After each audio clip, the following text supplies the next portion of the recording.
Vai lá, Rosângela.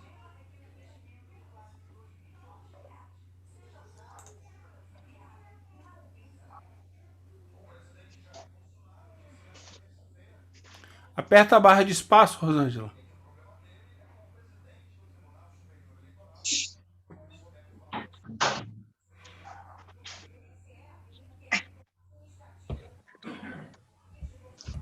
Rosângela, tá ouvindo? Ou não tá conseguindo falar? Oi, Agora. agora sim. Eu vou fazer a prece. Bom, então, reunidos aqui que estamos, né, para conhecimento e melhor entendimento da doutrina dos Espíritos, vamos pedir a inspiração e a presença dos bons Espíritos que codificaram a doutrina, os Espíritos que nos acompanham individualmente e os Espíritos que estão no nosso lar, né, ao nosso redor. Que todos nós juntos possamos, da melhor forma, buscar entendimento e harmonia nas nossas conversas. Que Jesus esteja sempre presente em nossas vidas e em nossos estudos. Assim que seja. Assim seja. Então, quem é que quer começar lendo um pouco aí? A gente vai Isso. começar na página 133. A reunião geral dos espíritos bordeleses. Isso. Discurso do senhor Allan Kardec, Revista Espírita, novembro de 1861. Isso. É que eu leio, eu leio. Pode ler, Janete, por favor. Tá. Ixi, só que a minha impressora tá ligada, tá fazendo barulho. Daqui a pouco eu desenho. Reunião Geral dos Espíritas Bordelaise, discurso do senhor Allan Kardec, Revista Espírita, novembro de 1861. Nesse discurso, Kardec traça os caminhos para a organização do movimento espírita com vistas à sua futura direção coletiva. Para isso, era preciso estabelecer a diferença entre os verdadeiros espíritas e os que fazem, deixa eu desligar minha impressora,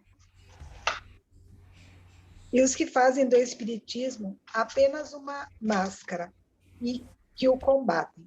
O melhor antídoto seria a sua organização, como descrevemos no item acima, a importância da organização do movimento espírita.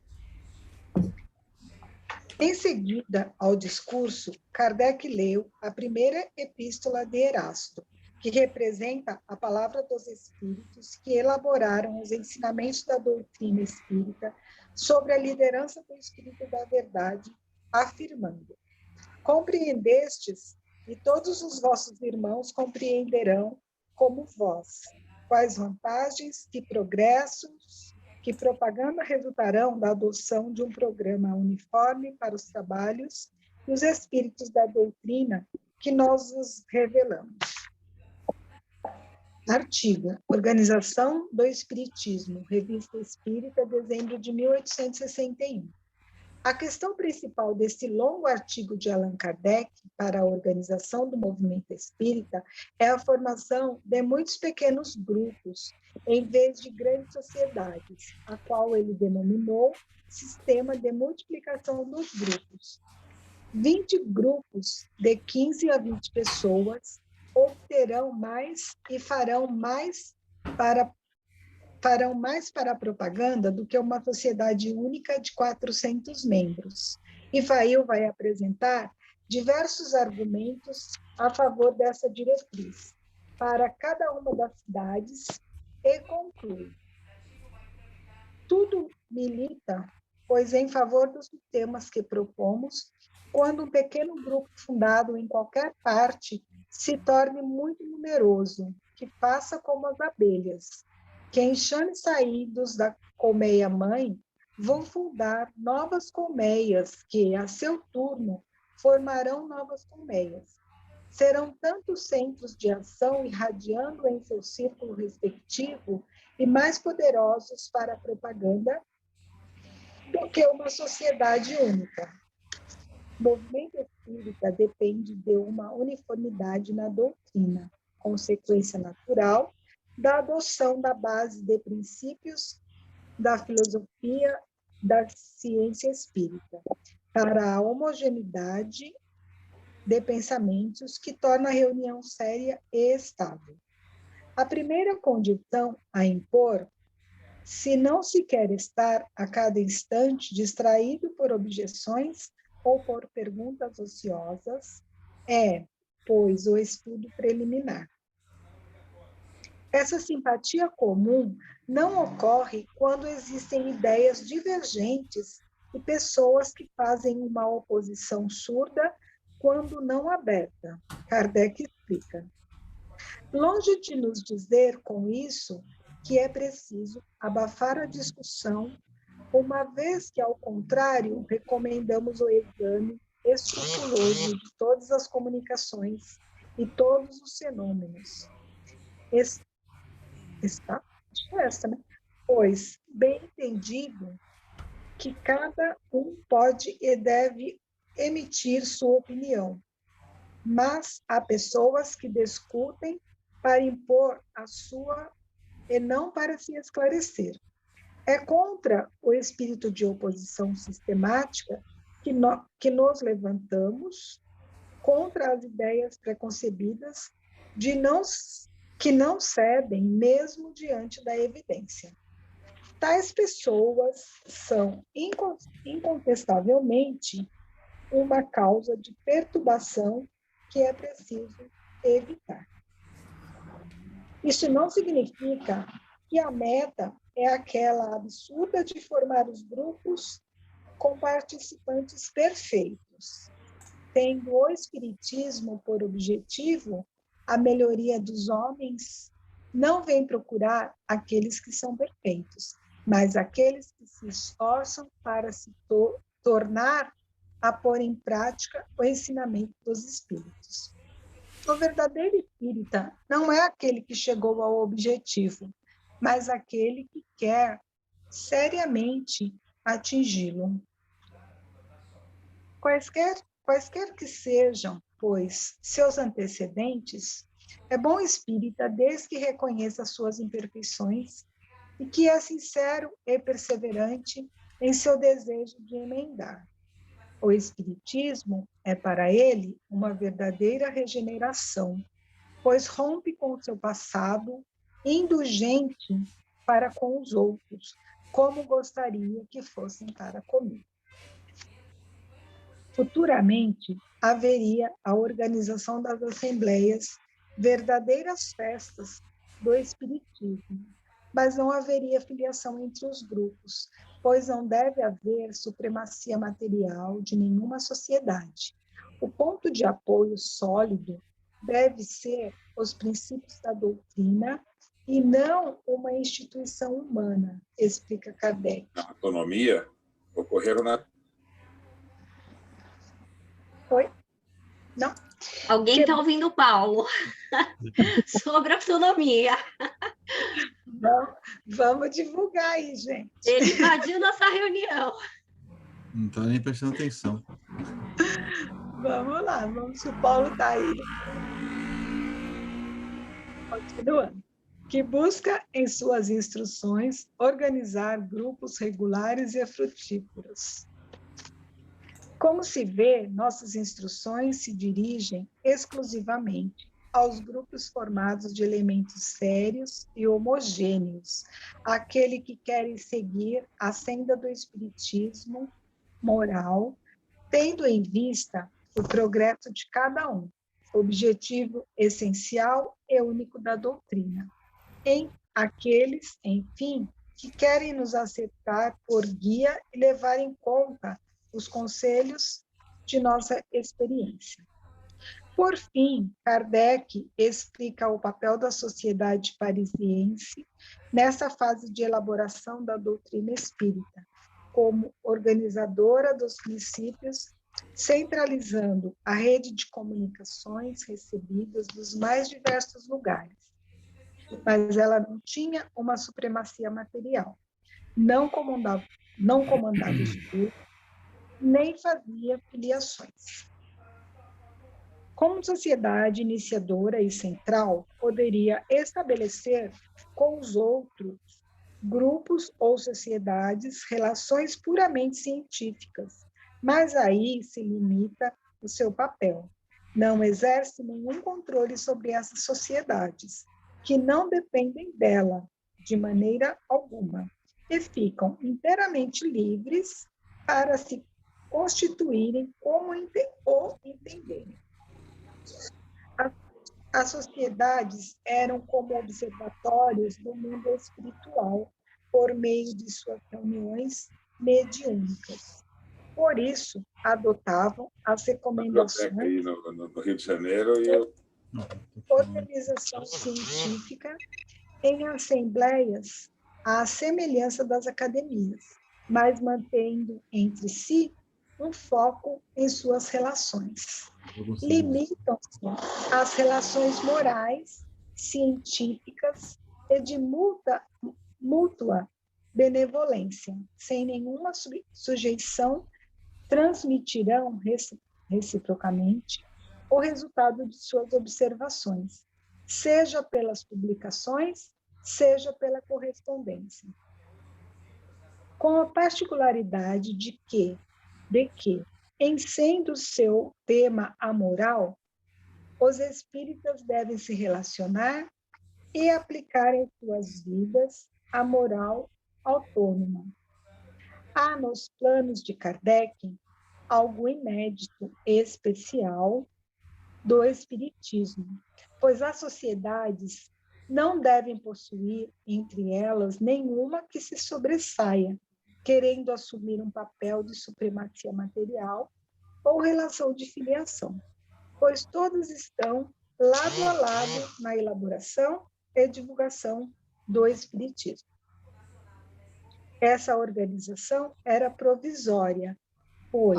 Posso fazer um comentário aqui, fazer uma pergunta? Quando ele fala aqui, Juliano e Satiro, que a sociedade não deveriam possuir supremacia nenhuma, quer dizer, todas deveriam estar... Hoje, ele não se relaciona, assim, ele está se referindo que não deveria ter o que hoje tem as federativas. Nada, nem a FEB. Nem a FEB, nada, né? Quer dizer, não é uma coisa assim, de baixo para cima. Não tem hierarquia. Né? Não tem hierarquia formal nenhuma, apesar de ter um contrato social. Teria um contrato social, né? Mas seria em outras bases do que foi feito, na verdade. Tá. Obrigada.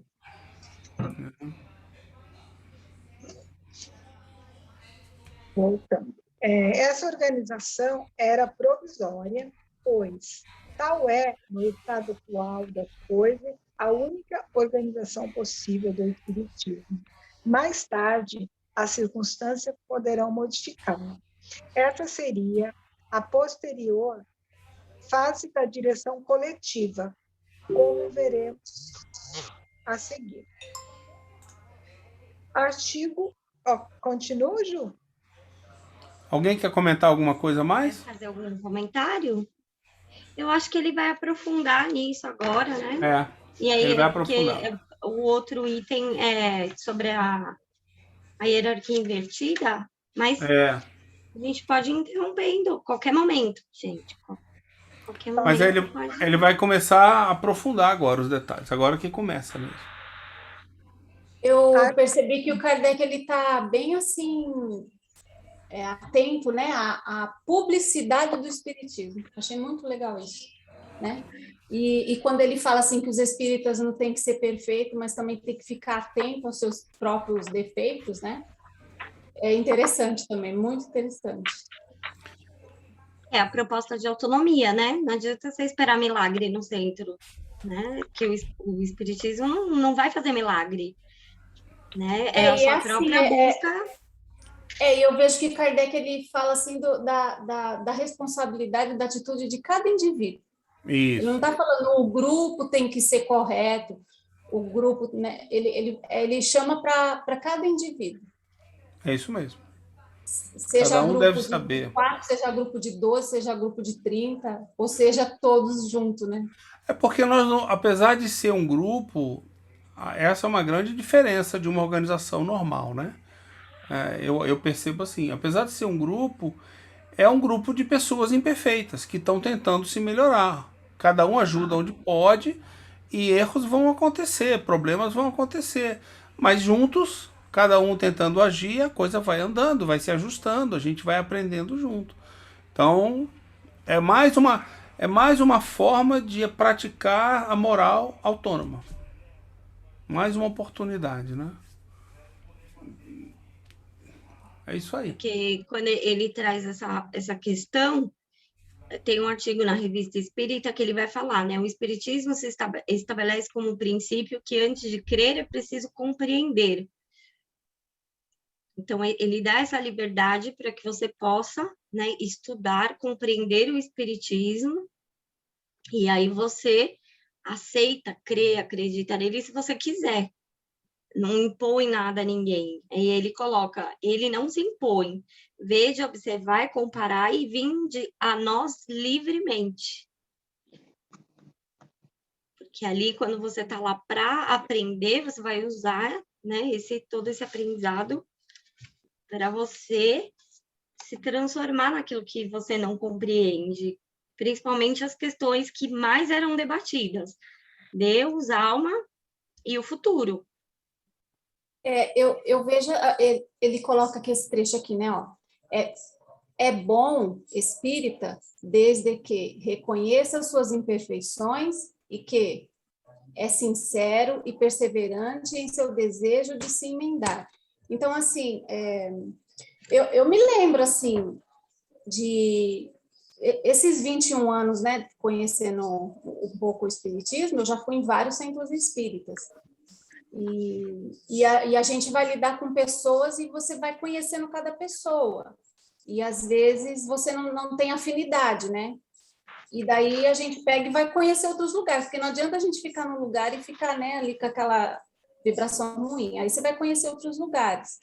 Então, assim, ao mesmo tempo que Kardec fala que não tem que ser perfeito, né, que ninguém vai ser, mas que a gente tem que olhar as nossas imperfeições e se esforçar para melhorar, né? Então, assim, a gente às vezes espera que aquele grupo seja perfeito, né? Que por a gente estar falando da doutrina dos espíritos, por estar falando de moral, falando de Jesus, que a gente não faça certos equívocos que a gente faz na vida comum, na família, na sociedade. E acaba que a gente, em algum momento, a gente faz, porque aquilo ainda faz parte da nossa vida. Então, assim, perfeito realmente não vai ter, mas a gente tem que sempre persistir de olhar para nós mesmos e ver o quanto eu posso melhorar para mim, não é para os outros, mas melhorar para mim. Eu penso que às vezes a gente faz projeções, né, de esperar que ali o atendimento seja perfeito, que tudo seja perfeito, e o centro espírita, ele também se constitui de pessoas. E aqui eu acho que quando ele está trazendo isso, ele está trabalhando as questões culturais da época. Aonde está a salvação? A salvação está dentro do espiritismo? Porque, assim, né, ele fala do grupo ser harmônico, né? Do grupo ser harmônico. Como que a gente vai conquistar essa harmonia, né? Do grupo ser harmônico. Como? Como que a gente busca uma harmonia no grupo? Quando o grupo tem o mesmo objetivo. Porque você viu que ele falou um pouquinho mais para trás ali, que muitas sociedades tinham ali como objeto o estudo científico. Então, se debatiam ideias, pesquisava, se usava um método com o mesmo objetivo em comum, que é o quê? Buscar compreender o mundo moral, o mundo espiritual. Eu não sei, Ju, eu fico pensando que não passava pela ideia do Kardec grupos grandes como os nossos de centros espíritas, como hoje nós temos, porque ele, inclusive, coloca de grupos pequenos, de no máximo, acho que 15 pessoas, 20 pessoas, e que aí a harmonia entre essas pessoas acaba sendo muito mais fácil de se chegar a essa harmonia, exatamente porque o grupo é menor, né? Justamente. E aí E aí ele fala que esses grupos pequenos formariam comitês locais, né? Então ele dá toda uma organização, né? Acho que a gente vai falar aqui para frente, né? Mas eu acho que nessa situação de harmonia, eu acho que ele falava, é melhor você ter vários grupos pequenos, onde é mais fácil essa ligação, né? E que aí sim vai se juntar em comitês, e aí eu acho que vem o que a gente vai ler para frente, não é isso?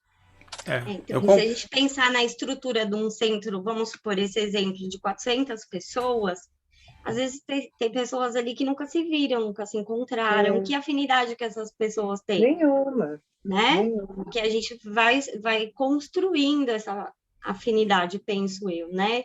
No estudo, no debate, num objetivo em comum de estudo, porque ali o objetivo era estudar, né? A doutrina, fazer as palestras com os espíritos, e aí tinha o centro de elaboração que era em Kardec, né? Eu vou te dar um exemplo. Mas ele queria que... Fala? Quem fala? Não, depois a gente vai ver essa inversão. 5 de cada vez. 5 de cada vez. Peraí, vamos em ordem. Depois ele vai falar dessa inversão, mas é um pouquinho, acho que umas 2 páginas mais para frente. Carmen, só para você ter uma ideia, discussões que nós tivemos. Por exemplo, primeiro, quando a gente chegar lá na frente, que a gente for formar grupos mediúnicos, que é uma ideia nossa para aplicar o método, como é que a gente vai fazer um grupo mediúnico com um grupo tão grande quanto o nosso? Não vai dar. Nós vamos ter que nos dividir em grupos menores. Primeira coisa, aí você começa a entender por que Kardec queria grupos menores. Outra discussão que a gente teve, essa é uma novidade para vocês. Nós chegamos a pensar em limitar os grupos de estudo a 25 pessoas, 20, 25 pessoas, sabia? E a gente chegou a pensar em limitar. Aí a gente chegou à conclusão que naturalmente os grupos iam ficar em torno de 20 a 30 pessoas. Que é o que acontece na prática hoje em dia. E que se um grupo crescesse muito, a gente ia buscar abrir novos horários do mesmo tema. Para que mais pessoas pudessem se mover nos grupos, entendeu? E a gente pudesse chegar naturalmente a grupo de 20. Então eu concordo com você, com Kardec. Eu acho que a gente precisa ter grupos menores para formar grupos. Esses grupos, não é que você não pode ser amigo de pessoas do outro grupo. Não pode ter, né, sintonia, tudo. A gente está junto. Mas facilita a união, a sintonia quando o grupo é menor. Isso está claro. Kardec vai repetir isso direto, vai mostrar, e a gente, por experiência, a gente sabe disso, né? A gente sabe que é mais fácil. Uma dúvida. Porque assim, pegando até esse exemplo que você deu, Satiro, o que Kardec colocava era que, assim, por exemplo, tem o EPT. O EPT tem 100 pessoas com 10 grupos de 10. Isso. Ou mesmo esse formato, de repente Kardec não tinha pensado dessa forma. Ele tinha pensado, tipo, 10 EPTs de 10 pessoas, e não um EPT também. Então, no caso, porque assim, eu entendo e concordo com isso. Mas talvez, na atualidade,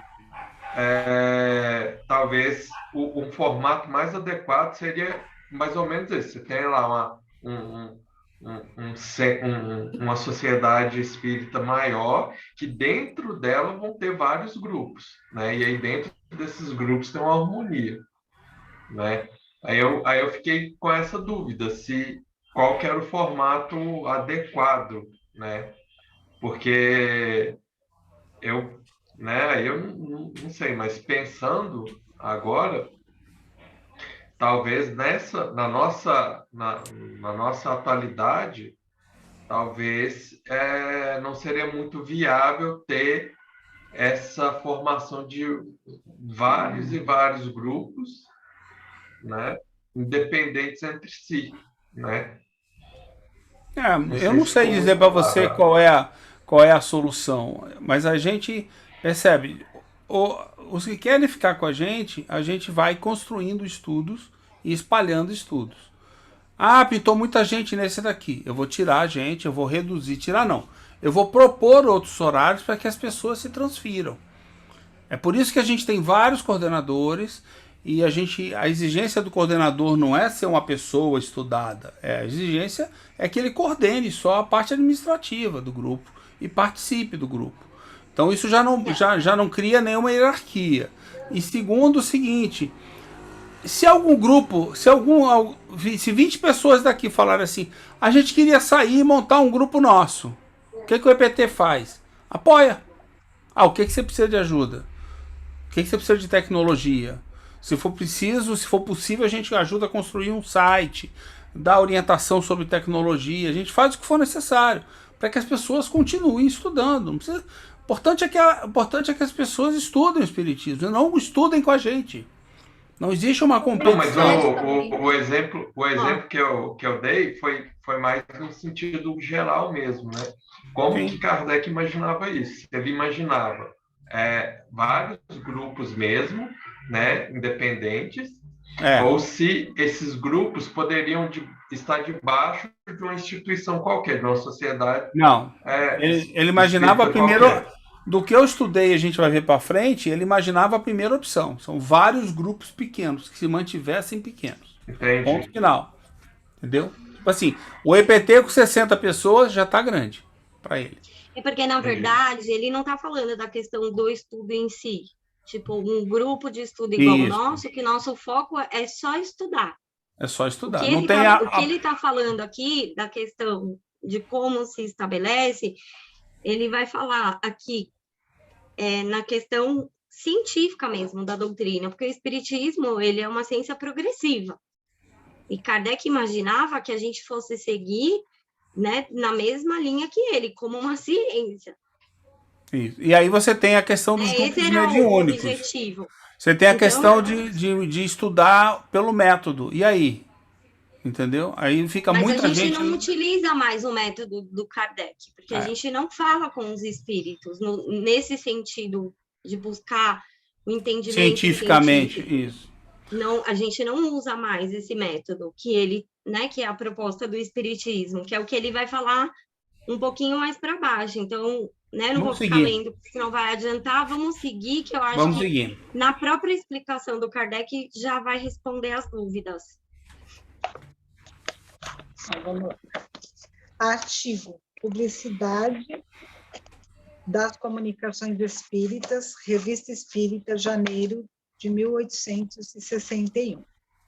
Kardec inicia afirmando que a questão da publicidade a dar às comunicações espíritas é o complemento da organização geral apresentado no trabalho anterior, de 1861.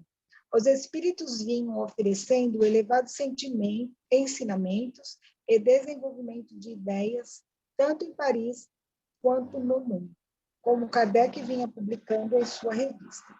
Outras iniciativas precisavam ocorrer para ampliar as pesquisas da doutrina espírita.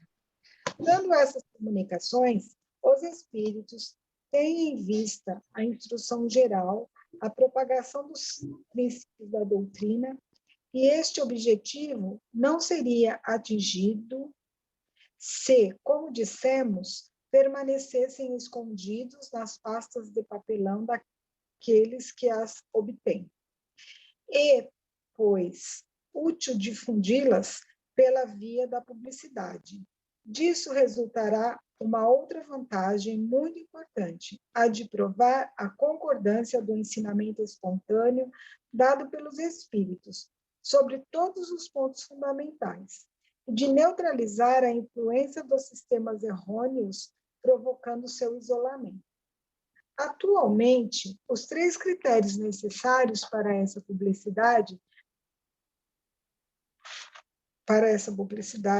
contribuísse para a unidade do espiritismo, se perderam nas gerações seguintes: coerência com os espíritos, com os princípios da doutrina, observância da universalidade do ensino dos espíritos superiores, não fazer benefício pessoal das publicações. Infelizmente, nos últimos tempos, a exploração econômica das publicações em proveito pessoal dos médios e autores é um dos maiores prejuízos e uma das maiores causas de desvios e deturpações no movimento espírita. Artigo: Controle do ensinamento espírita. Revista Espírita, janeiro de 1861. Kardec volta a afirmar nesse artigo que a organização dos grupos que estava propondo tinha como objetivo facilitar as relações mútuas, tendo como base a unidade de princípios da doutrina. Mas era preciso ter em vista que entre os espíritos existem também aqueles que oferecem em suas mensagens ideias pessoais que podem ser falsas.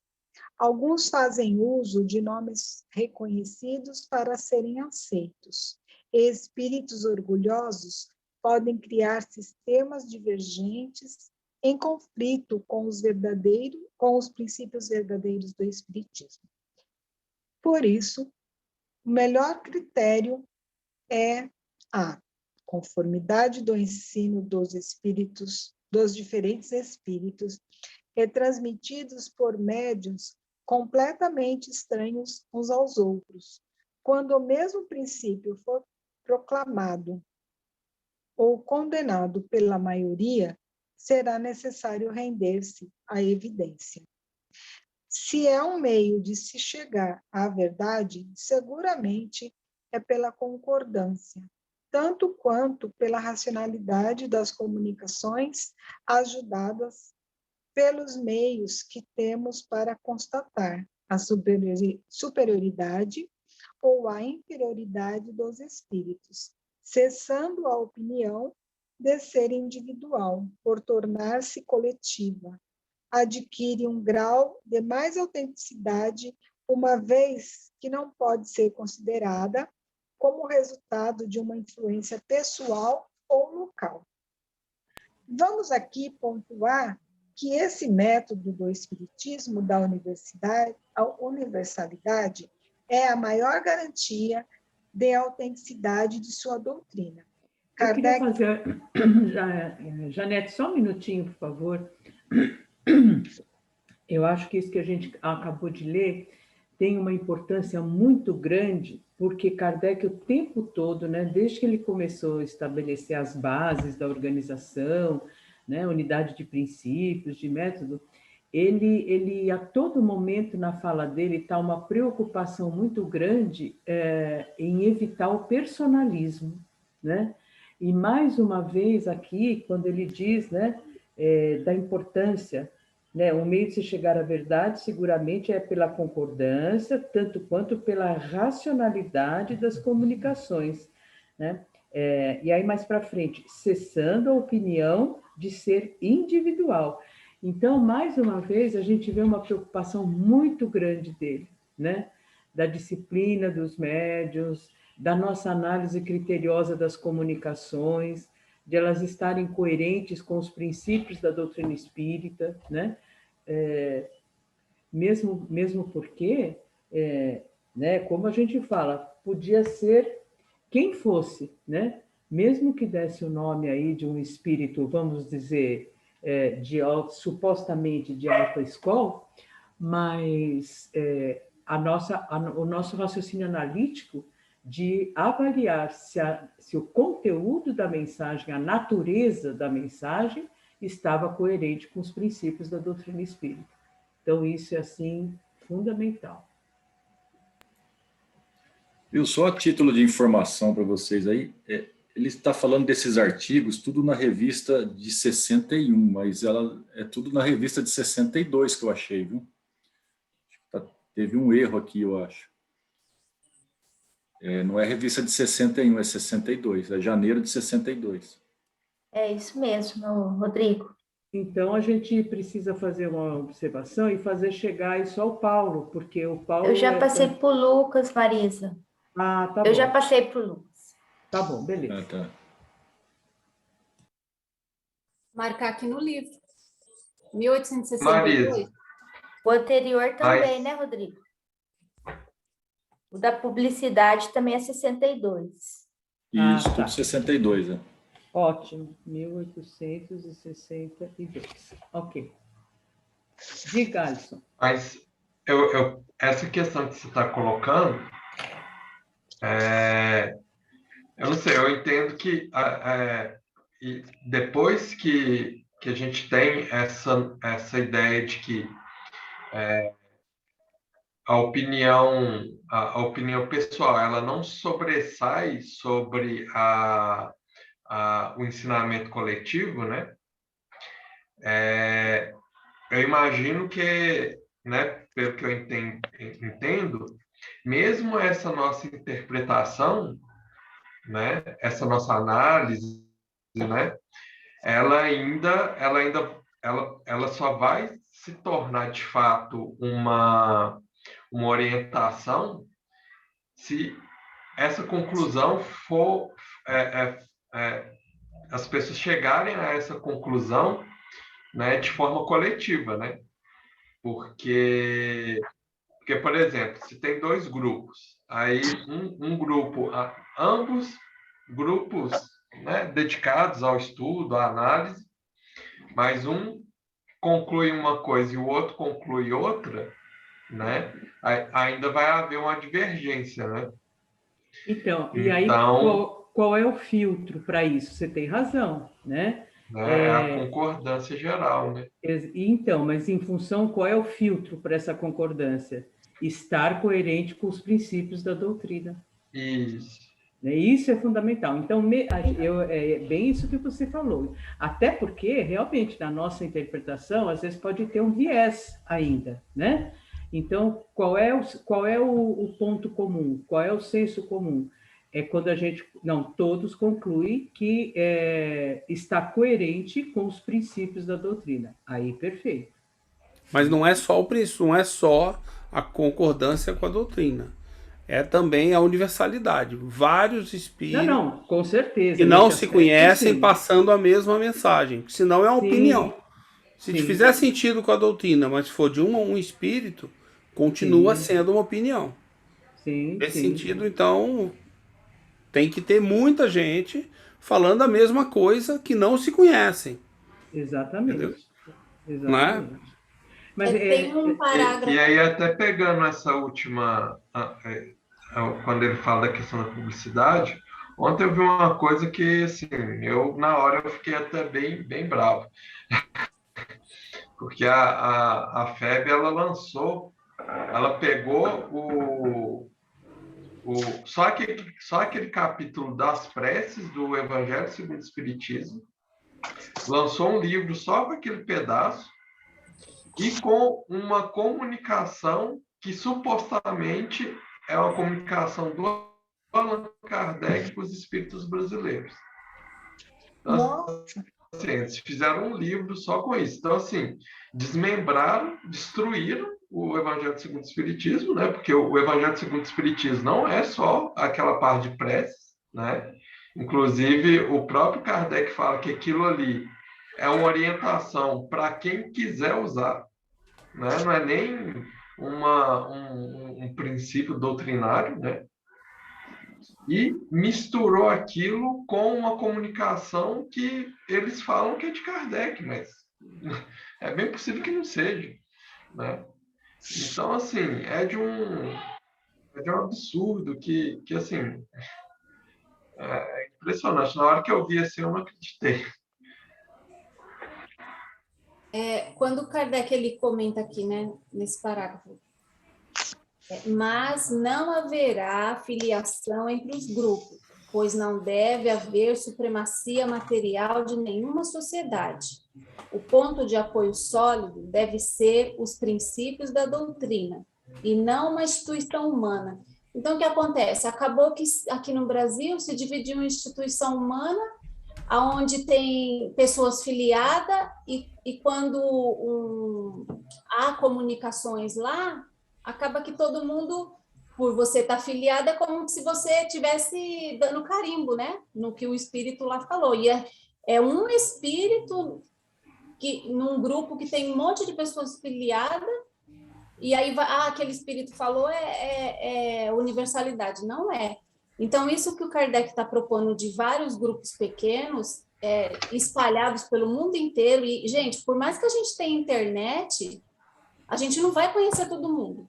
Até mesmo porque a gente não tem tempo hábil para isso. Porque, ó, só se a gente pegar e falar assim, caramba, eu quero, em 2 anos, conhecer profundamente o Espiritismo através desses 2 livros recuperados para nós. Você pegar assim, ó, eu vou pegar 4 horas de estudo todo dia. E aí você tem a sua vida comum, né? E que o tempo que eu vou deixar para a internet para eu interagir com as pessoas. A gente não vai conseguir conhecer todo mundo mesmo pela internet, né? Que é um meio que facilita bastante. Então, a gente não vai conhecer todo mundo. E quando vinham as mensagens, igual na época de Kardec. Kardec estava lá na França, os grupos que se reuniam e surgia a mensagem, eles mandavam para Kardec. E Kardec estava lá na Sociedade Parisiense fazendo os estudos, e acabava que a resposta dos espíritos era parecida, era semelhante. Aí, dali, ele tirava um princípio, né? Então, por isso essa importância dessa publicidade, né? O Kardec, ele falando bastante da publicidade, que tem que chegar a todos, por isso não pode ser uma religião, porque religião é coisa de alguns, e que todos estudando, todos vão ter conhecimento dos princípios para depois saber fazer essa outra parte que é de continuar as pesquisas, né? Com os médios, com os sonâmbulos, para continuar essas pesquisas. E elas vão vir naturalmente. Eu lembrei de uma coisa que... Chegar algum princípio que os espíritos achar que a gente já está preparado para saber, né? Ou para entender, para compreender, e eles mandarem para nós.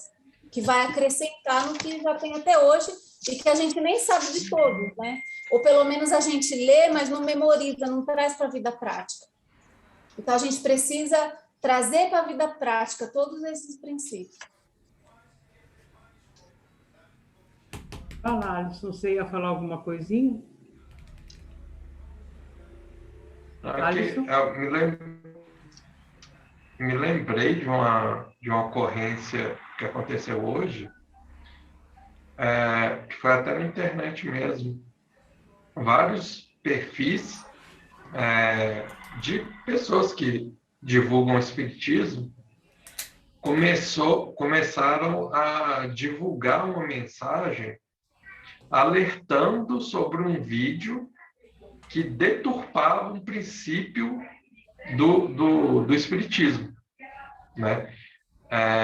E assim, eu achei curioso que foram vários perfis alertando para esse mesmo problema, né?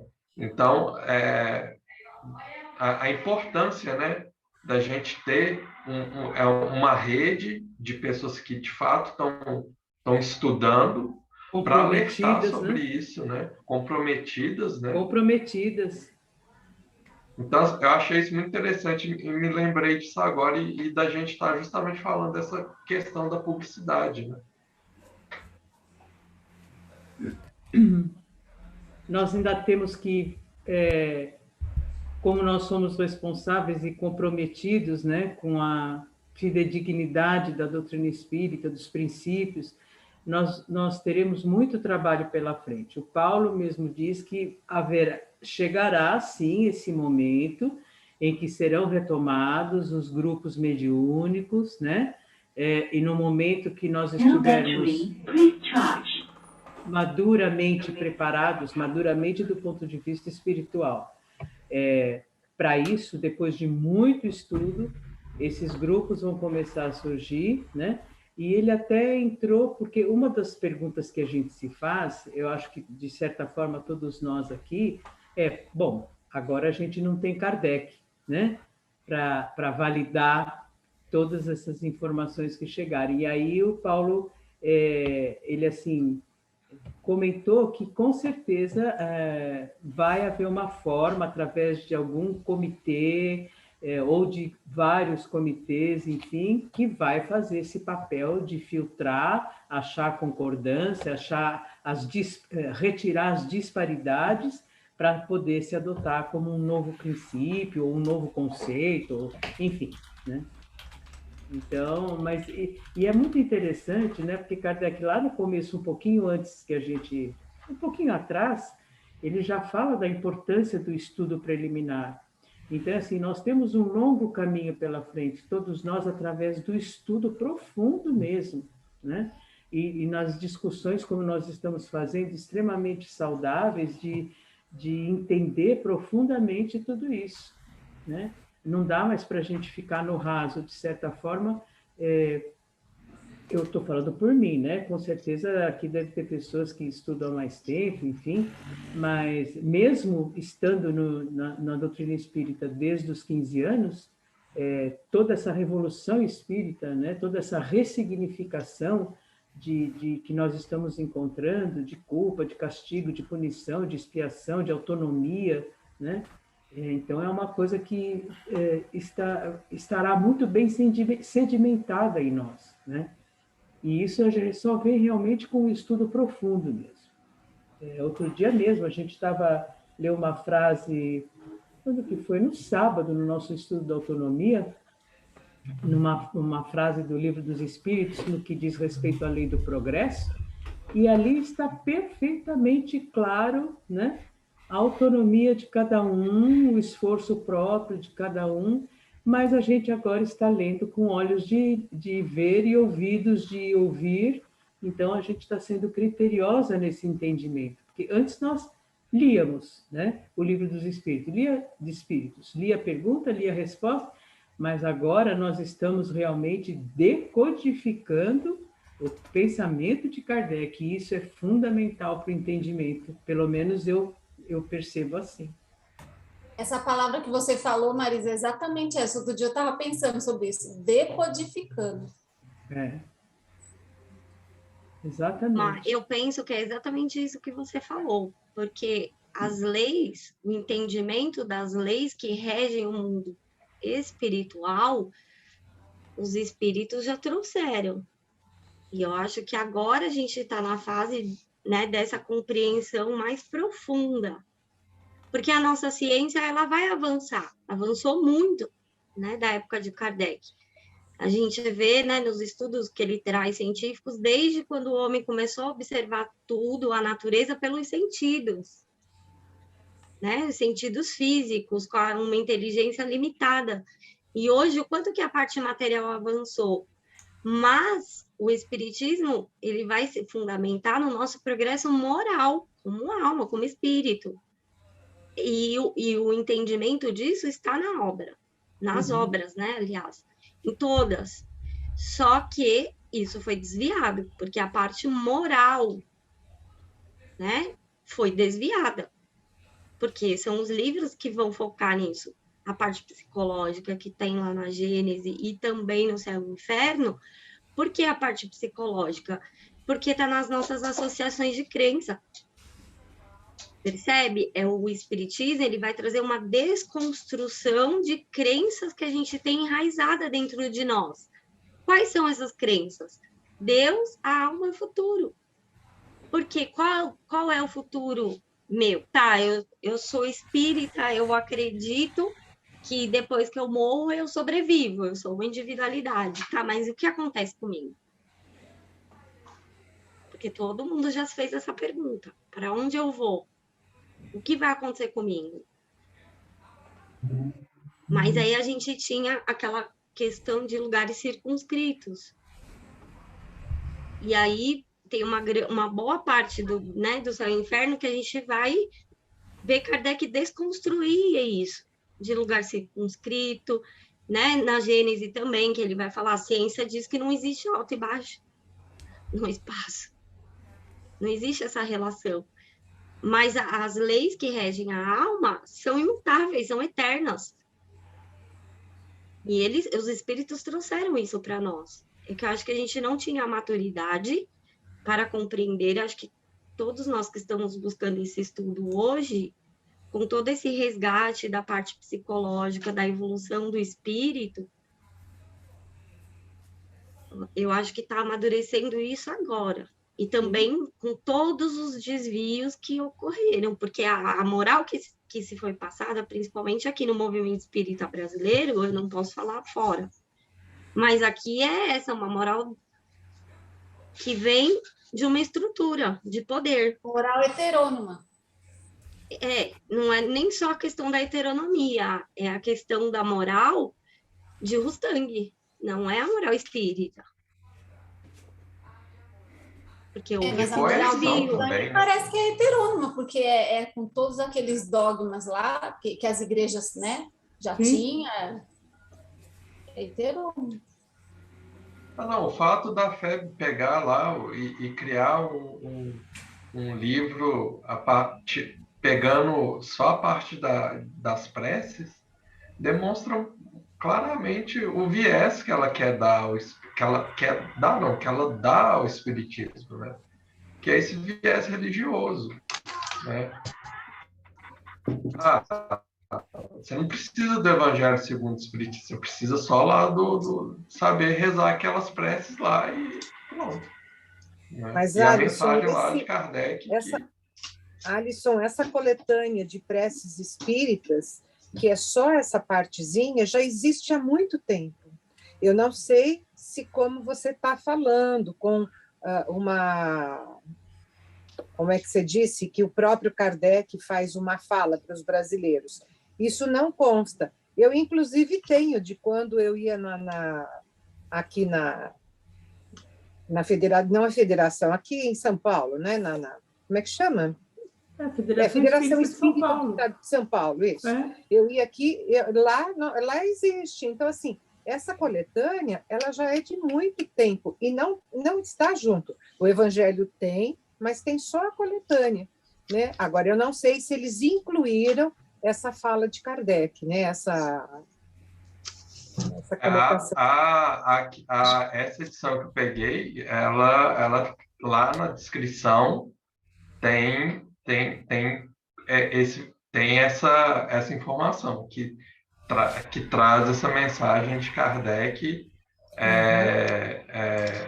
dada aos espíritos brasileiros.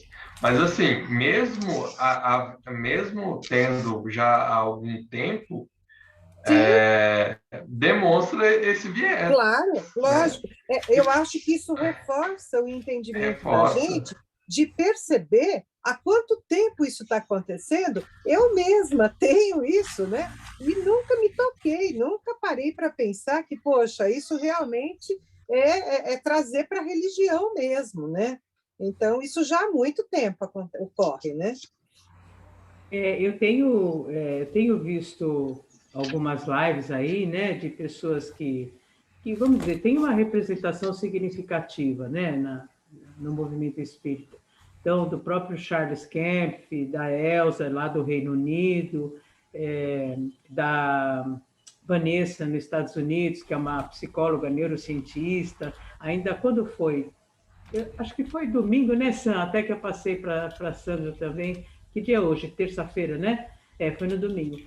E como com o advento do livro O Céu e o Inferno, agora, né, na tradução da edição original, eles estão mais do que nunca evidenciando muito o céu e o inferno como estados conscienciais, né? Estados da consciência, que não existe umbral, não existe purgatório, não existe inferno. Então, a gente percebe já essa penetração muito forte dessa ressignificação. Que bom, né? Que bom, porque as pessoas começam, né? E a gente percebe que pessoas assim mais leigas, vamos dizer, que querem conhecer, né, o espiritismo, perguntam, né? Mas então, aquele conceito, né, não tem castigo, e as pessoas começam, às vezes, até a entrar em exemplos pessoais. Mas eu tenho um primo que aconteceu isso, que aconteceu aquilo. E eles, então, já, né, colocando toda essa ressignificação. Então, isso é muito importante. Esse livro veio realmente fazer um marco para a gente começar já dentro dessa linha, né, de coerência já com todos esses conceitos, né? De céu, inferno, umbral, que espírito não sente fome, nem dor, nem... Enfim. E isso está sendo importantíssimo para o esclarecimento, né? Dos iniciantes, vamos supor, da doutrina, assim como para nós também, que aprendemos de forma equivocada. E a questão da parte moral, que tá, o Evangelho também vai trabalhar isso, que vai trazer a questão da moral do Cristo. Mas a forma de se ler aquilo tem que mudar, porque você também pode ler o Evangelho e entender aquela palavra, é Deus punindo, tá vendo? Ó, tem castigo, Deus está castigando. Então, quando você compreende, né? Eu tenho prestado muita atenção na palavra escolha, livre escolha, que estão muito presentes no céu e inferno. Livre escolha, livre escolha. E compreender. O Espírito precisa compreender. Né? Então, tá lá. Mas quando você vai ler, você pode interpretar segundo as suas crenças. Segundo aquilo que você acredita. E aí, por isso que essa parte da filosofia é tão importante. Porque essa parte da filosofia é onde eles trabalham toda a questão da liberdade, né? de consciência, de pensamento. Se o seu pensamento está ali determinista, ele não é livre, você está preso naquilo. Então, é essa mudança de crença que vai trazer essa desconstrução de Deus, da alma, no futuro, porque é isso que Kardec vai trabalhar. E é isso que ele finaliza na Gênese, no último livro, né? Qual será a base do novo mundo? Um novo entendimento, uma nova crença. Sobre o quê? Sobre Deus, sobre a alma, sobre o futuro. E quais são as leis que regem a moral, que regem a alma? Esse é o fechamento. O Evangelho segundo o Espiritismo, Kardec selecionou a parte moral de Jesus e teve alguns espíritos, né, que tem várias partes lá que não é comentário de Kardec, é os espíritos que falam, né? E Kardec colocou lá, e esses espíritos, eles estão impregnados da religiosidade da época que eles estavam encarnados. Então, eles usam essas palavras que as religiões usam. Então, lendo o Evangelho, a gente precisa saber dessas ressignificações. Como o Alisson disse, né? Da importância de estudar o Evangelho junto com o céu e o inferno. Porque senão eu tenho a impressão que cria um embaraço, e aquelas pessoas que vê no Espiritismo uma religião, elas usam o Evangelho segundo o Espiritismo para se pautar. Isso que você está falando... E daí eles entendem que tudo que está ali, do comentário dos Espíritos, são princípios. Isso, né? Que você está falando é importantíssimo, porque se a gente não contextualizar isso que você falou, são espíritos que na sua última encarnação estiveram, inclusive, associados à igreja, como o próprio São Luís, Santo Agostinho, né? Então, é exatamente isso. Muito boa a sua colocação. Por quê? Porque quando cita castigo ou a punição, a gente tem que fazer essa releitura, né? Porque quando o espírito diz que é castigo, é porque ele vê como castigo, ele, o espírito, né? Agora, para ele, por exemplo, é um castigo, e o céu e o inferno na segunda parte está cheio, né, desses exemplos, a não ser os espíritos felizes, né? Mas a partir dos infelizes, espíritos endurecidos, suicidas, né? Enfim, eles citam muito essa coisa do castigo, porque é como eles veem, né? Que nem aquele do exemplo do castigo pela luz. Para ele, espírito, a luz era um castigo, porque mostrava para ele a transparência da perversidade dele, né? Agora, quando nós temos instruções de Santo Agostinho, de São Luís, a gente precisa fazer essa contextualização, porque realmente as pessoas dizem, mas olha, aqui está escrito, São Luís está falando, é um castigo, ou Santo Agostinho, então é preciso contextualizar. Espíritos que na última reencarnação foram associados à igreja, né, dentro dos dogmas da igreja. Isso é fundamental. E aí a gente perpassa na questão da interpretação. Sim. Porque lá, né, quando a gente vai estudar a parte moral, teórica e prática do Janet, quando ele vai trabalhar os deveres, o que ele vai falar? São 4 deveres. Deveres para com Deus, para conosco, para com os outros e para com os animais. Ele acrescenta os animais. E quando a gente vai pensar na questão das situações que a gente vivencia, a gente vai pensar, cada um vai interpretar as situações de acordo com as crenças que ela tem. Quais crenças? Sobre Deus, sobre si mesma, sobre o mundo e sobre as pessoas. E aí entra muito, quando a gente vai pensar na questão das pessoas, a dualidade. Aquele lá é mau, aquele lá é bom. Você classifica e coloca aquele ser humano, aquele indivíduo, como mau. Ele fez tal coisa, então ele é um espírito mau. Ele fez tal coisa, então ele é bom. E aí, quando a gente vai se relacionar com as pessoas nas situações e a pessoa me decepciona, ou não faz aquilo que eu espero dela, o que eu internalizo? Essa pessoa é má.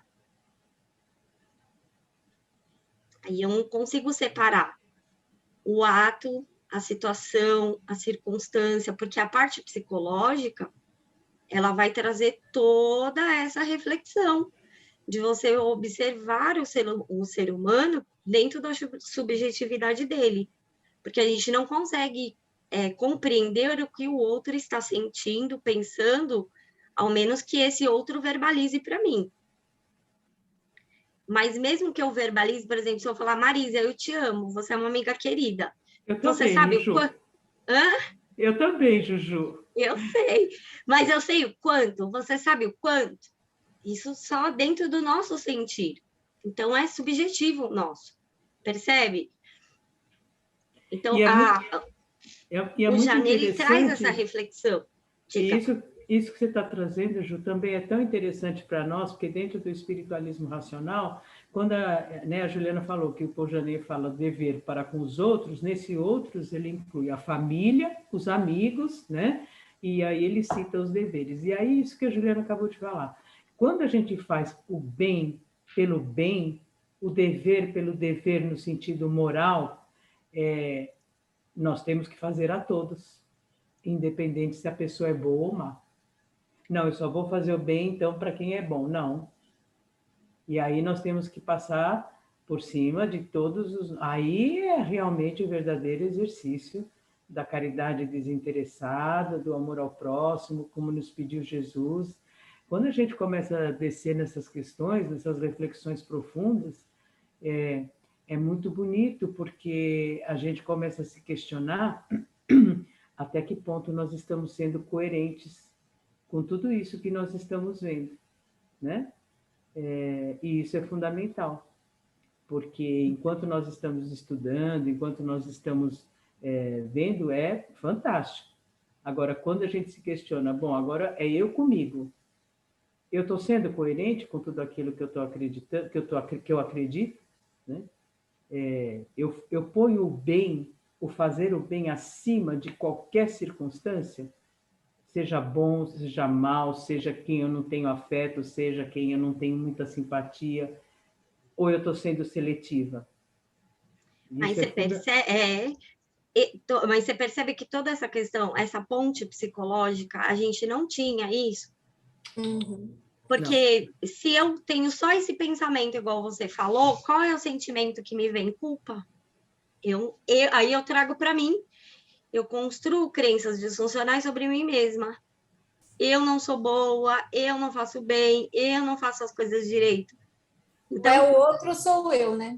Então, aí eu vou para outra dualidade, outro ponto. Então, todo esse entendimento psicológico e evolutivo do ser é que me faz mudar as minhas crenças.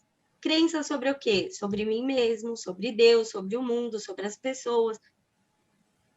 E aí eu fazendo uso dessa razão aí, né? Então, mas aí eu quebro uma rigidez. Para aprender a amar, fazer uso dessa razão. Então, mas se eu sou rígida comigo, eu sou rígida com o outro. Se eu me cobro, eu cobro do outro. Se eu consigo olhar para mim, né? E tanto que a gente pensa na frase de Jesus, amar ao próximo como a si mesmo, que você não pode dar nada além do que você consegue compreender. Porque senão não é livre, não é racional, não é escolhido, não é refletido, não é compreendido. Então, no momento que eu faço essa compreensão comigo, busco para mim, em qual momento evolutivo eu estou, e saber separar as situações, as circunstâncias. Então, tem situações que eu consigo lidar melhor. Tem situações que ainda me desequilibram emocionalmente. Então, são essas que eu preciso parar, pensar e refletir quando eu for ter o quê? O ato externo. Né? Fazer o uso da razão.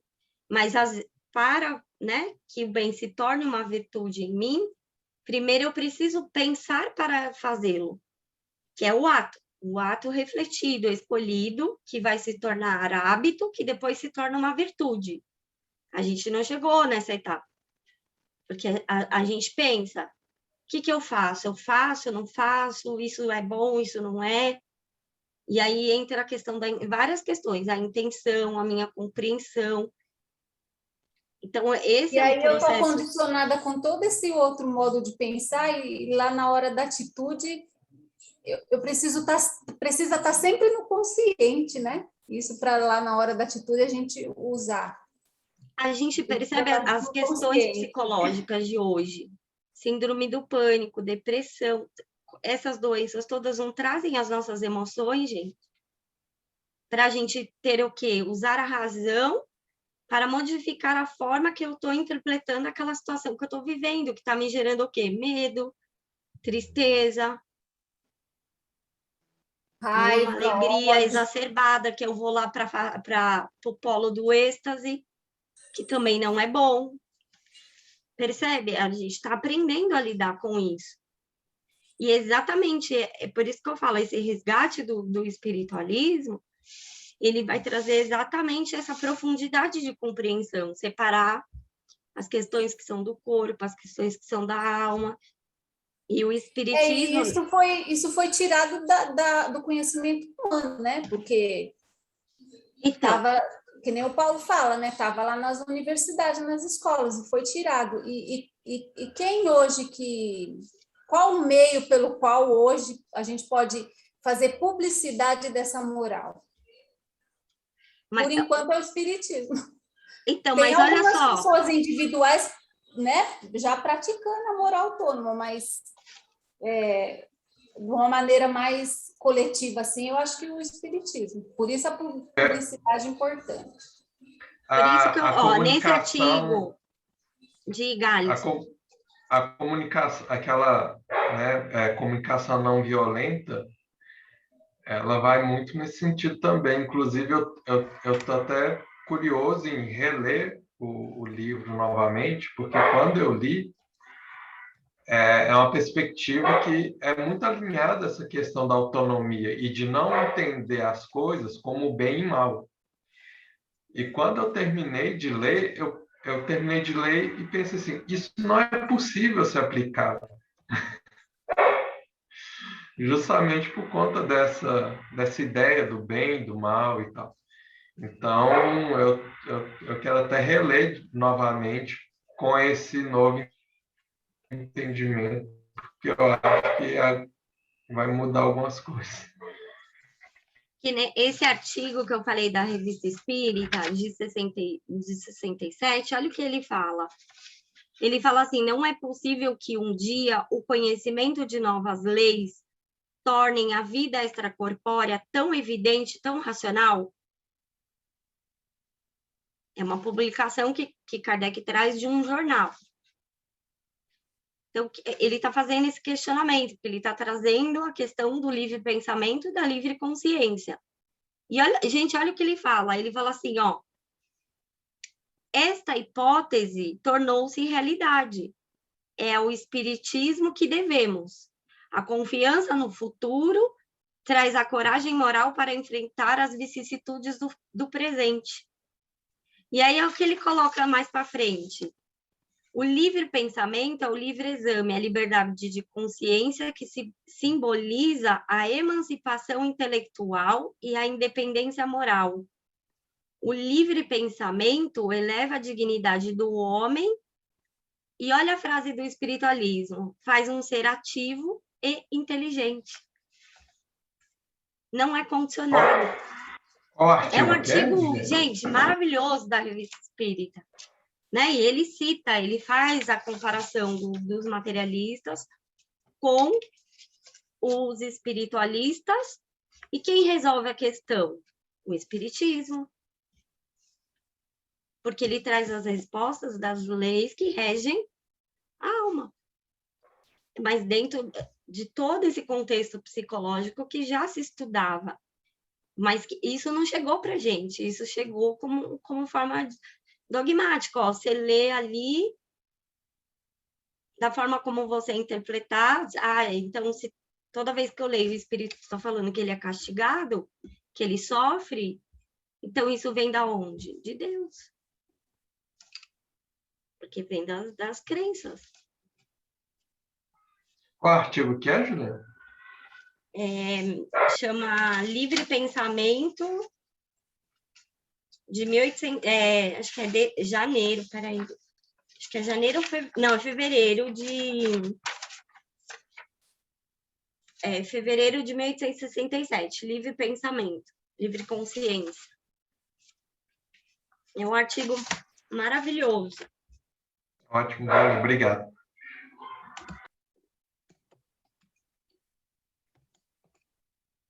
Vamos seguir? Ô, Ju, só por favor, repete o ano, por favor. 67. Tá, obrigada. 67. Nada. Voltando, então.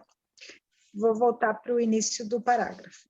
Vamos aqui pontuar que esse método do espiritismo da universalidade é a maior garantia de autenticidade de sua doutrina. Kardec foi absolutamente rigoroso na aplicação dessa diretriz durante toda a sua missão. Por isso, era uma meta fundamental de Kardec garantir que o método da universalidade estivesse garantido na organização da fase seguinte, o da direção coletiva.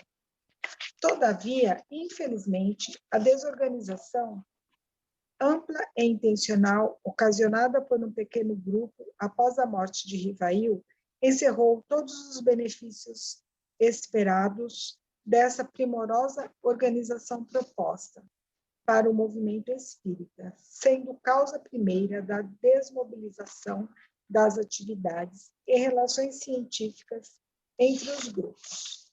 Enfim, o aprimoramento da doutrina espírita teve um fim súbito com o final da missão de Kardec. Desde o século XIX, a doutrina espírita ficou congelada nas obras de Kardec, incluindo seus livros e os números da revista espírita por ele publicados. Por isso, contra os planos do fundador, ela permaneceu historicamente datada, perdendo, por enquanto, a sua essência progressiva na medida da evolução da cultura humana, por meio de novos ensinamentos dos espíritos superiores que viram sem os meios adequados para a sua atuação. Isso se deu principalmente pela não implantação da fase da direção coletiva, que vamos conhecer a seguir, e da qual o professor Rivail pretendia participar como apenas um dos membros, revelando seu desprendimento e mesmo pela confiança no sucesso de seus planos de organização coletiva, representados pela Constituição Transitória do Espiritismo, publicamente apresentada, e a Constituição Definitiva, presente nos manuscritos da regulamentação minuciosa que o professor Rivail estava preparando quando foi surpreendido pela sua volta à espiritualidade e que permaneceu até hoje inédita.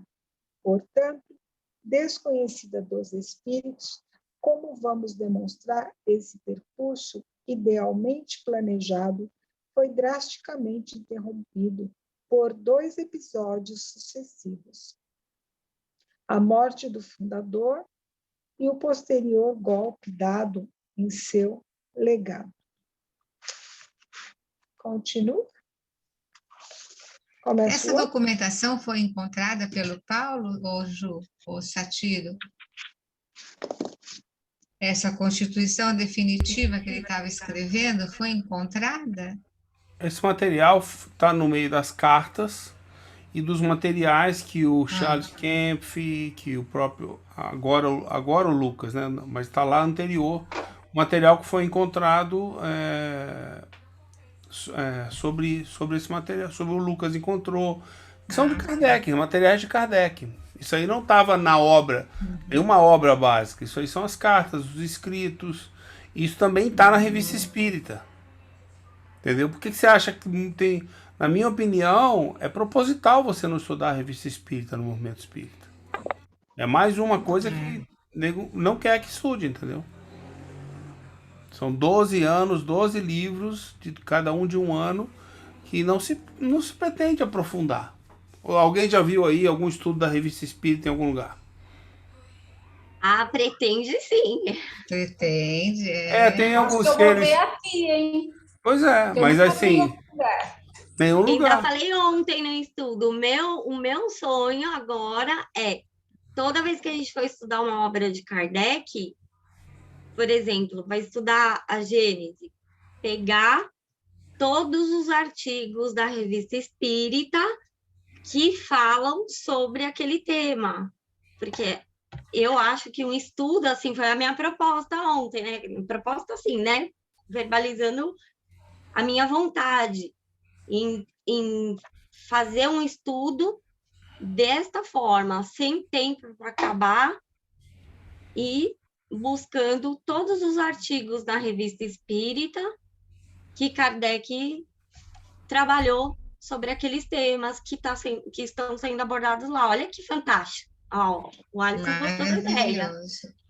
Já vamos pôr em prática nos próximos estudos. Vamos. É uma forma de Porque estudo. aí, bem legal. Se bem que a gente sempre busca fazer isso no nosso estudo de sábado, da Gênese, sempre que a gente pode, a gente traz os artigos da Revista Espírita. Mas não era um objetivo, assim, né, do estudo, e sim estudar a obra. Mas podemos pensar, né, nessa possibilidade. Podemos começar a incorporar essa forma ampliada de estudar as obras. E se torna um trabalho coletivo, todo mundo contribui, todo mundo pesquisa, todo mundo, né, compartilha, divide-se por anos. Ó, o Rodrigo também tá com cara de quem gostou lá. Não, toda vez que vocês citam um artigo da Revista Espírita, eu já peço. Sábado o Elton citou um lá, pelo amor de Deus, fala aí. Já, né? Então, assim, porque é muito rico, de uma riqueza enorme, e é de uma riqueza desconhecida. Exatamente. Mas porque eu falei, porque, por exemplo, que nem hoje, eu só citei. Às vezes, né, acaba esquecendo, a gente sai aqui do estudo, vai jantar, fazer alguma coisa, às vezes a ideia se perde. E quando a gente traz isso, né, para o estudo, então vamos, né, trazer esse objetivo para o estudo, ficaria, né, uma coisa ali combinada, concordada, e um objetivo nosso, né? Acho que seria maravilhoso. Se a gente, Juliana, né, eu acho também legal, vocês que sabem mexer com tecnologia, por exemplo, a gente está lendo aqui, citou 2 trechos da Revista Espírita, né? Que o nosso colega pegou e falou que é 1862. disponibilizar lá no Espiritismo para Todos para ler, sabe? Põe lá, quem conseguir pegar, é PDF que fala? Quem conseguir pegar o trecho no PDF, pegar e colocar lá no Espiritismo para Todos. A gente estava fazendo isso.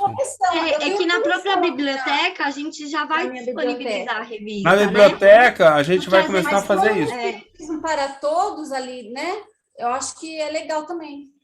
Porque aí, Não, tipo, pode colocar. vamos supor assim, eu estou em algum lugar, estou no consultório esperando lá o médico me chamar. Eu sei que está lá, eu vou usar aquele tempo para eu ler. Qualquer outro momento, né? E assim, a primeira vez que eu comecei a folhear a Revista Espírita, porque assim, ela é do nosso Centro Espírita lá de São Paulo, que eu estou em Pindamonhangaba. Mas como a biblioteca lá não tinha quem que podia ficar cuidando e tal, os livros estavam estragando, daí eu sugeri de trazer para minha casa. Então está aqui conservado, guardadinho.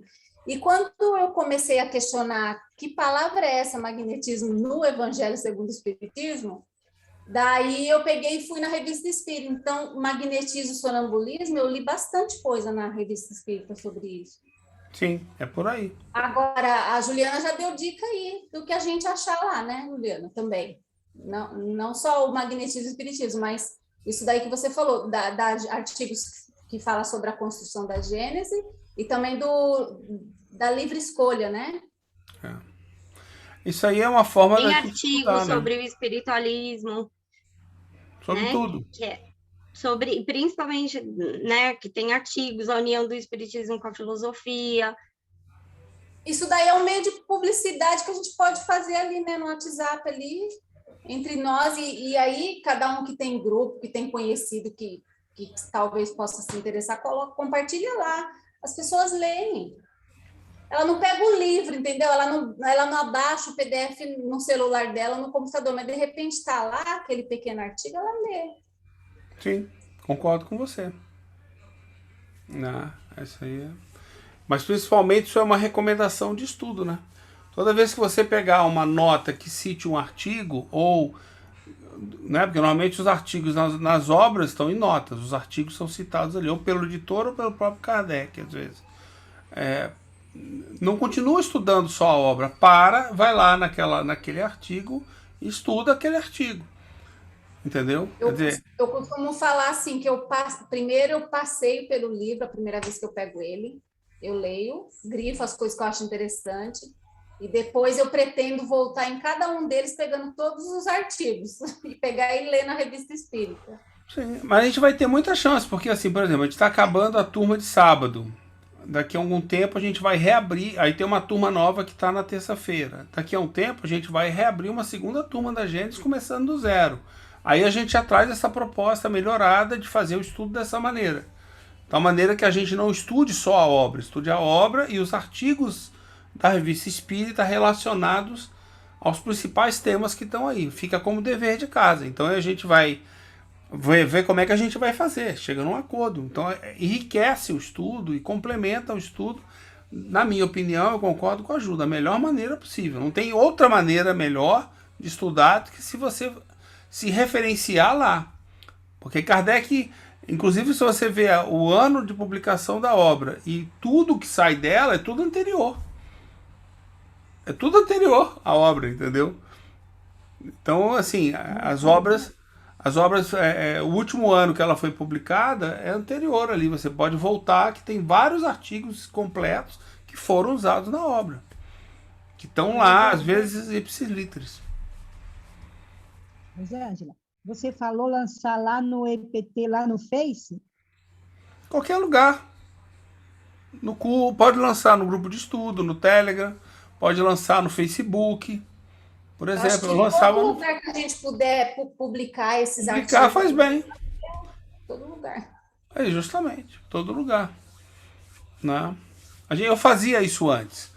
Mas eu não vou mentir, dá muito trabalho você fazer isso. Olha, na minha próxima vida eu vou ser expert em computador, essas coisas todas. Nossa, eu vou divulgar tudo. Não, dá para fazer. Eu fiz em vários. Se você for lá no Facebook, tem vários artigos separados que eu separei o PDF e coloquei lá, relacionado aos capítulos da Gênese. Tem lá. Eu coloquei esse que você falou, Espiritismo para Todo Oficial, eu dei uma olhada no sábado. É uma página nova. É uma, Eu só dei uma olhada, tem pouca lá, é coisa uma, lá. lá é uma página de divulgação, não de publicação. A gente divulga, inclusive, né, Alisson, a gente tem um tema, adivinha o nome do tema? Revista Espírita. Que é para a gente começar a dar destaque nesses artigos e apontar onde é que ele é referenciado. Tal obra, tal, veja o artigo tal e puxar um termo para ajudar na divulgação do Espiritismo. E aí a gente E olha aponta só, pra lá. ninguém melhor que Kardec, com as suas próprias palavras, falando sobre o. A gente só tem que deixar isso em algum lugar para as pessoas ver com as próprias palavras Kardec falando. Não tem Mas discussão, não, né? isso é a divulgação do Não é Espiritismo. minha interpretação, não é meu texto que eu estou pondo lá, minha interpretação. Justamente. Bem colocado. Vamos parar nesse item, gente? Acho que é melhor, né? Inimigos invisíveis. A espreita. É porque falta 2 minutinhos. E acho que essa aqui é uma parte bem importante. Quando fizerem a pré-leitura do material, se houver uma citação da Revista Espírita, leiam a citação da Revista Espírita. Até porque é o seguinte, o que é melhor você fazer? Parar e ler o artigo, porque vocês percebem, a gente não lê 20 páginas. A gente lê 5, 10 páginas, no máximo, 5 páginas. E aí as notas, e aí leia as notas, e aí os artigos, leia os artigos. Aí é o melhor que você pode fazer. Entendeu? Satiro, você está falando nesse estudo nosso aqui, do Menção no Em Inferno? todo estudo, em qualquer estudo. Esses em qualquer... dois aqui, eu poderia ter lido? Porque tem uns que, realmente, tem uns que vai 3, 4, 5 folhas. Pois é, mas não, são vários estudos nossos. Será que dá uns 20 minutos de leitura? 5 folhas? Não, porque a gente para e debate. O nosso estudo não é apresentação. A gente não sai correndo o capítulo. Eu digo para trazer as palavras de Kardec, falando nesses daqui que está citando aqui no Menção no Inferno, né? Ele fala para ir lá no artigo do controle dos ensinamentos do Espírita, Revista Espírita, janeiro de 1862. Isso. Vamos supor que eu pegasse aqui agora, eu não sei quantas folhas dá, se dá 2, 3, 4. Depende do artigo, Rô. Aí porque vai daí depender as palavras de Kardec, entendeu? Ele está falando. Pois é, mas aí o que a Ju faz é um bom exemplo. Você vai lá, lê o artigo, pensa quais são as partes principais que você gostou, ou alguma coisa que você tenha dúvida, e traz para o estudo. Fala assim, olha, isso daqui é complementado por aquele artigo. Ou então, tem uma maneira mais sofisticada, que a Ju usa bastante, e muitos de nós já usamos. Faça uma pesquisa do termo nas obras de Kardec, nos PDFs. Aí você vai achar todo lugar que aparece aquele termo. Nossa, eu vou demorar um tempo para ter isso. Então, mas aí é por isso que eu falei, quando a proposta de, por exemplo, acrescentar a Revista Espírita, não é só dos trechos. Não, né? é porque, pesquisar exemplo, nas obras. Aqui na obra é um outro foco. Então, o Paulo está trazendo os trechos, né, para poder... E aí você pode ver que a explicação dele está coerente com o que Kardec escreveu no artigo. Né? Mas ali, quando a gente está estudando, e aqui ele está falando do contexto, né, do que Kardec queria, enfim. Quando a gente está estudando os princípios espíritas nas obras, aí buscar a Revista Espírita, mas ler o artigo inteiro, juntos, né? Tipo, pegar um artigo... Né? Parar e ler o artigo junto. Ler o artigo junto. Pode Compartilhar ser. o artigo na tela e lermos juntos, porque senão se perde. Tipo, um lê, outro não lê, ou, tipo, acaba esquecendo. Igual eu falei, tipo, eu saio daqui, já vou fazer janta, quando eu vejo, já é o dia seguinte. Tranquilo. Né? Perde-se. Mas de trazer isso no estudo, e aí por isso a importância do grupo. Então, eu, Satiro e a Carmen vamos pegar o ano de 58. Eu achei 3 artigos, vamos ler? Ou pelo menos desses 3, um artigo, entendeu? Que a gente lê os 3 e, eu achei esse mais bacana, que eu acho que ele aprofunda mais, então vamos trazer. Sim. Sem Aí pressa. É isso mesmo. Né? Nós não temos pressa, que eu falei. Quando a gente acabar um estudo, começa outro. A nossa meta é ter, em média, 2 estudos de cada obra simultâneos, em momentos diferentes. Um começando Também não e o tenho outro pressa. na metade. Aí a gente vai, na medida que todo mundo for ajudando como coordenador, a gente vai crescendo e vai multiplicando até a gente pegar as obras todas. E a Revista Espírita é uma grande dica. A gente podia fazer dessa maneira, Jô, começar a pensar em usar a Revista Espírita, integrar ela no estudo, trazer a Revista Espírita para dentro do estudo e não ler só a obra, mas a gente parar, ler, indicar os outros artigos, comentar os outros artigos que a gente não lê inteiro. E aí a gente vai, da próxima vez, comenta outro, e a gente vai fazendo isso, divulgar os artigos. Nós temos o planejamento de divulgar os artigos citados, usados, em cada capítulo de cada obra, na nossa biblioteca. Você fala assim, eu quero ver os artigos da Revista Espírita relacionados ao capítulo 1 da Gênese. Você vai lá e tem todos separados, entendeu? Na biblioteca. Não está a obra toda. Está lá todos separados. A gente chegar nesse nível, que aí com o tempo a gente cria uma biblioteca de conhecimento, que orienta bem as referências bibliográficas que você pode ler. Isso é uma coisa que é legal para estudar, né? Você ter as referências todas de onde é que está o estudo em todas as obras de Kardec. É esse que é o nosso objetivo final. Aí facilita muito, né? Vamos pôr em prática. Quem vai fazer a prece? Para a gente finalizar. Ô, Juliana, só uma questão aqui. Porque na próxima terça, aquela casa aqui de BH, né, ela vai fazer uma palestra com o Lucas. Então, aí, durante a semana, aí, se quiser pensar aí se o pessoal vai participar lá ou não, aí fica o convite para todos e todas. Obrigada, Alisson.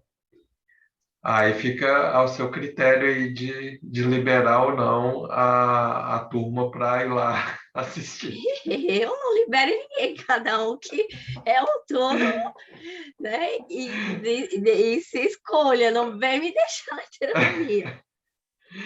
E só a última Eu pergunta. acho que, né, estar com o Lucas, né, e participar de eventos é sempre uma oportunidade de crescimento para nós, de troca, de entendimento, né? Ele sempre aprofunda nos temas e a gente vai entrando num aprofundamento, no entendimento mesmo. Essa é a minha visão, né? Eu penso que seria bacana. Uhum. Não, beleza. E aí a gente disponibilizou lá um formulário para quem quiser enviar perguntas. Eu mandei já hoje de manhã lá no grupo geral, né? Então fiquem à vontade. Tá ótimo. Obrigada. Eu acredito que o pessoal vai querer participar. Bacana. Amigo, você tá falando sozinho, amigo. Ninguém tá te ouvindo. Não, o que eu estou perguntando é isso. Já que temos aqui 16 pessoas, manifestem se vocês querem participar lá. Faz lá. Joia, quem quer participar. Quem quer participar lá? E aí não tem aula. Tudo. Não, 1, 2, 3, 4. Vocês perderam, então. A outra aqui, 6. Mesmo assim, sinto mas muito. Eu vou usar minha autonomia e vou lá, tá? Mesmo que vocês não sejam a maioria. Não, mas aí, assim, não é uma questão de usar autonomia ou não. É uma questão da gente decidir. Se todo mundo, a maioria, decidisse isso e concordasse, a gente cancelava a aula. Mas como tem gente que quer vir estudar, o estudo. Como tem gente que quer vir estudar, a gente vem estudar. Mas isso não impede quem quiser ir lá. Coloca no grupo, igual... coloca uma... Tá, vou botar uma pesquisa no grupo. Isso. Vou botar uma pesquisa no grupo. Tem muita gente que já saiu, depois não vai estar sabendo. Aí todo mundo se manifesta, tá bom? Isso. Sem problema. A gente não temos obrigação de seguir um cronograma. Eu vou botar no grupo lá, um formulário, uma pesquisa. Tá? Certo. E, Juliana, o artigo é livre pensamento, livre consciência, né? Isso, da Revista Espírita, de 67. Tá. Não, beleza. Jóia. Quem vai fazer a nossa prece? Eu, Juliana. Olha que linda! Meu Deus, hein, Ju? Quem te viu e quem te vê, né? Meu Deus. Veio preparada, veio preparada. O gato Nossa. assustou. Falou não. Mas veio aqui. Obrigado, Sandra. Obrigada, Sandra. Eu me sinto, e acho que todos aqui se sentem da mesma forma, com o coração muito agradecido por esse grupo, por participar desse grupo, por fazer parte dessa vontade de estudar, vontade de aprender, vontade de melhorar.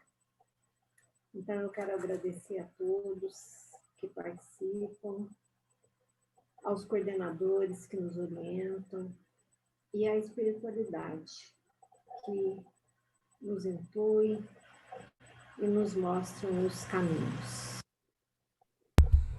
Estou muito feliz por participar com vocês. Muito obrigada e que assim seja.